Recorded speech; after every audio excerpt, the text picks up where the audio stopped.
Welcome guys, I hope you're having a great time. Today we're going to talk about abortion. Abortion is the expulsion of a product of conception before the fetus reaches the age of viability, generally set at 20 weeks of amenorrhea or weight below 500 grams. The causes of abortion are multiple and varied. However, in about 50% of cases, the cause remains unknown. Clinically, the main signs of abortion is often the presence of meteorrhagia during the first trimester. The first-line examination in this situation is pelvic ultrasound. This diagnostic tool helps confirm the abortion, assess the condition of the pregnancy, and detect any potential complications. Now let's talk about the causes of abortion, which are numerous and varied. First one, immunological causes account for approximately 80% of cases. Chromosomal abnormalities are a major cause of spontaneous abortion, particularly during the first trimester of pregnancy. Trisomies, which involve the presence of an extra chromosome. The most well-known is trisomy 21. Triploidies, where each chromosome pair has an additional copy. Tetraploidies, characterized by a complete doubling of genetic material. These genetic abnormalities result in developmental defects that are often incompatible with fetal survival. Next, we have infectious causes. Maternal infections are a frequent cause of abortion and can occur through different pathways, spread through the bloodstream or ascend from the lower genital tract. Uterine malformations, whether congenital or acquired, play a role in spontaneous abortion. Congenital abnormalities can affect the implantation and the embryonic growth. Acquired abnormalities like uterine fibroids, which disturb the uterine cavity and hinder proper pregnancy development. Next, we have hormonal imbalances, also play a major role, like luteal insufficiency, characterized by inadequate progesterone production, which can prevent pregnancy from being maintained. Thyroid disorders such as hypothyroidism or hyperthyroidism disturb overall hormonal balance, increasing the risk of abortion. Certain environmental conditions or lifestyle habits can have an impact. For example, advanced maternal age, especially beyond 40 years, increase the risk of chromosomal abnormalities and abortion. Smoking and alcohol consumption or physical and emotional trauma can weaken the pregnancy and lead to complications. Some medical procedures can accidentally cause an abortion, like amniocentesis, used to diagnose chromosomal abnormalities, and trophoblastic biopsies performed to study placental tissues, carry an inherent risk of pregnancy termination.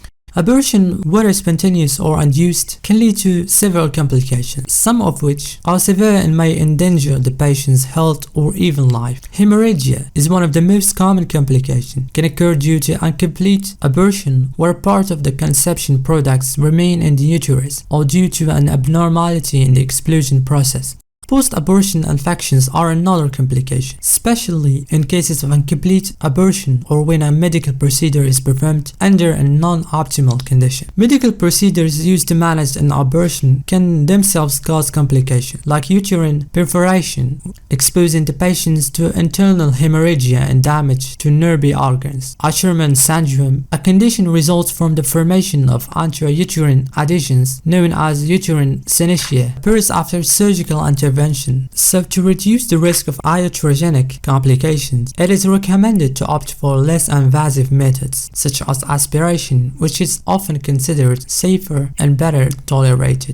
When it comes to positive diagnosis, there are so many functional signs that can lead us to suspect abortion. The main symptoms reported by patients are meteorrhagia or genital bleeding and pelvic pain. These pains are varied in intensity. A speculum examination and vaginal touch help us to directly observe the source of bleeding and assess the state of the cervix, to confirm that the bleeding originates from the inside of the uterus and exclude the presence of any traumatic lesions such as tears or wounds of the cervix or the vagina, which could be responsible for the bleeding. A closed cervix can be reassuring in some cases, while an open or dilated cervix suggests an ongoing miscarriage. When it comes to paraclinical examinations, paraclinical investigations allow confirmation of the clinical diagnosis and the assessment of the severity and the guidance for management. Pelvic ultrasound is the first-line examination to confirm the diagnosis, while biological tests are used to assess the impact of abortion on the patient's general condition. A complete blood count is done to evaluate evaluate the amount of hemoglobin and detect any possible anemia due to the bleeding, and a blood group for potential transfusion. The natural progression of an abortion can be divided into 5 distinct clinical forms, each presenting a specific characteristic based on the stage of the abortion and the clinical sign observed. Let's start with the first one, a threatening abortion. A situation where the abortion is not yet imminent, but early signs suggest a threat of miscarriage. In this case, patients may present with a variable meteorrhagia, which can be mild or moderate. Pelvic pain is usually mild or sometimes absent, allowing some patients to continue their normal activities for a certain period. During the clinical examination, the cervix is closed, indicating that there is no dilation yet, and the vagina is empty, meaning no conception product has been expelled. Pelvic ultrasound allows confirmation of the viability of the ovum, meaning the presence of an embryo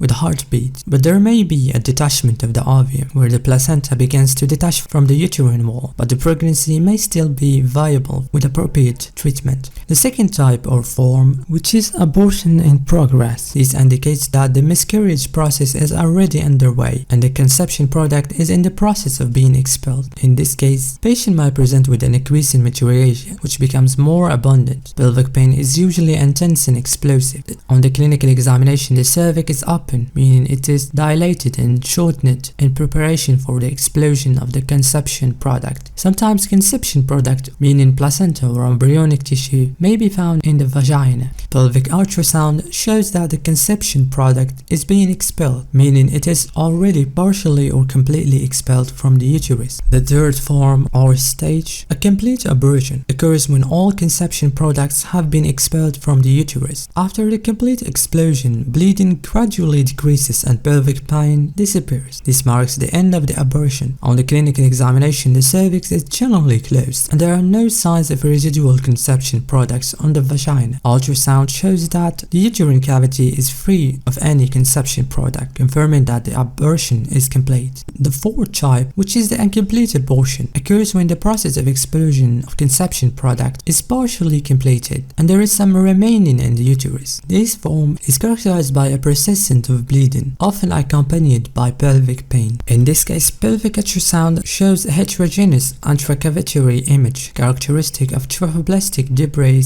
remaining in the uterus. These debris might be in the form of placental or embryonic fragments that have not been expelled. Well, in this form, there are so many risks. In the short term, one of the main risks is the development of post-abortion endometritis, which is an infection of the uterus that can occur if tissues is retained inside of it. Long-term risk is due to the retention of debris, which can lead to the formation of uterine synetia or adhesions in the uterine cavity, which can cause menstrual disorders and lead to infertility problems. An additional risk is osteoid metaplasia, where abnormal bone tissues can form inside the uterus. The final step or the final form is stopped pregnancy, occurs when the embryo or the fetus stops development but remains in the uterus. In this case, pregnancy symptoms like nausea or fatigue decrease or disappear, but amenorrhea or the absence of menstruation persists while the pregnancy does not progress. On the clinical examination, the uterus is reduced in size as fetal development has stopped and the uterus no longer continues to grow. Pelvic ultrasound reveals the presence of an embryo at least 5 mm in size, but without any cardiac activity, meaning the absence of heartbeats.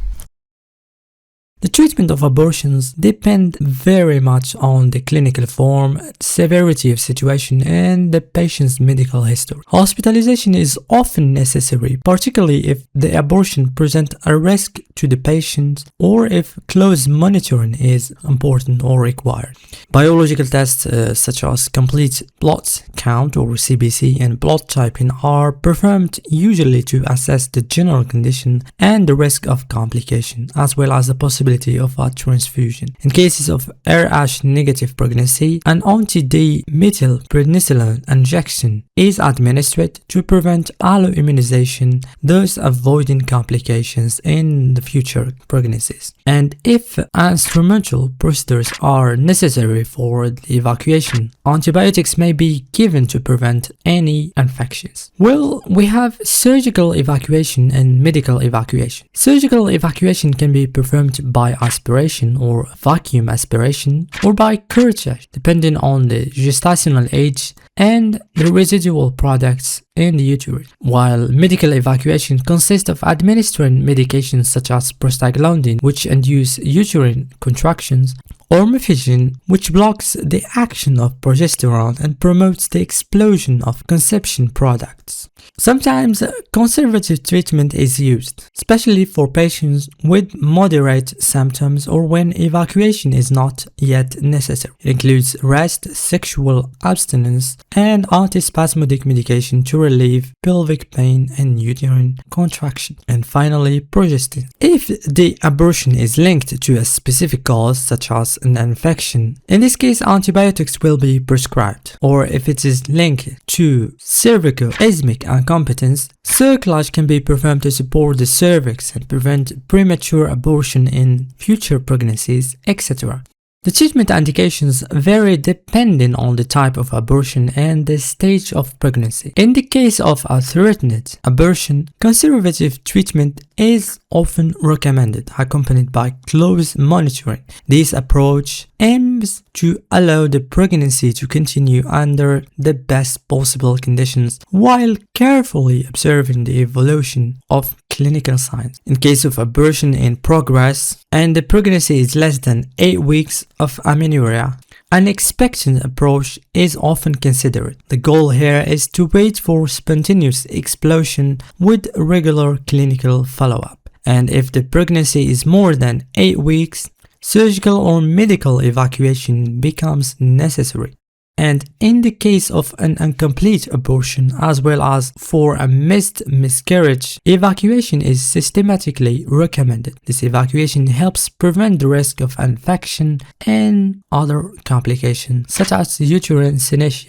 Finally, after an abortion, close follow-up is very essential to assess the patient's recovery and overall health status. An anatomopathological examination of the expelled product is performed to look for any structural or chromosomal abnormalities. A cytogenic study may also be carried out to analyze genetic causes of the abortion, particularly in cases of unexplained fetal death. Also, a bacteriological study to look for any infection that may have contributed to the abortion. And a post-interventional pelvic ultrasound is conducted to ensure that there are no retained products in the uterus and that the organ has properly healed after evacuation. And if the patient has experienced multiple recurrent spontaneous abortions, meaning more than 3 consecutive miscarriages, a complete etiological workup is very essential in such cases. This comprehensive assessment helps identify the exact underlying cause of the abortion.